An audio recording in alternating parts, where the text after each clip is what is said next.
साल 1815 दोपहर का वक्त था। हर तरफ चहल पहल थी। लोग अपने काम में मसरूफ थे कि अचानक माउंट तंबोरा का आतिशफशा पहाड़ फट पड़ा और हर तरफ तबाही मच गई।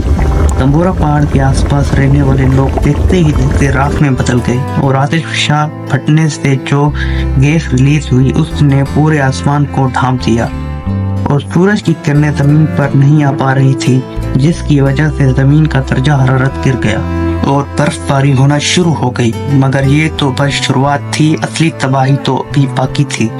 ठंड ने अपनी शिद्दत पकड़ ली थी, जिसका असर ये हुआ कि फसलों को नुकसान होना शुरू हो गया और फसलें तबाह होना शुरू हो गई। न्यू इंग्लैंड, वर्जीनिया और यूरोप में बर्फबारी बहुत ज़्यादा हो गई और चीन और हिंदुस्तान में हैजे की वबा फैल गई और यूरोप में टाइफस की वबा फैल गई, जिसमें 65,000 लोगों की जान चली गई।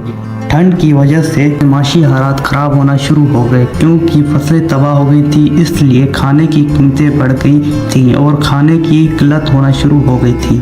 क्योंकि फसलें तबाह हो गई थी, इसलिए सफ़र की लागत में भी इजाफा हो गया था, क्योंकि उस वक्त सफ़र घोड़ों पर किया जाता था और घोड़ों को देने के लिए जौ भी महंगी हो गई थी।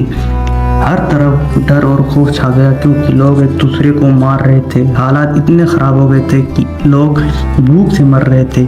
हर तरफ लाशें ही लाशें थी। पूरा यूरोप भूख और ठंड की चपेट में आ था और हिंदुस्तान और चीन में हैजे की बीमारी ने लाखों लोगों की जान ले ली थी।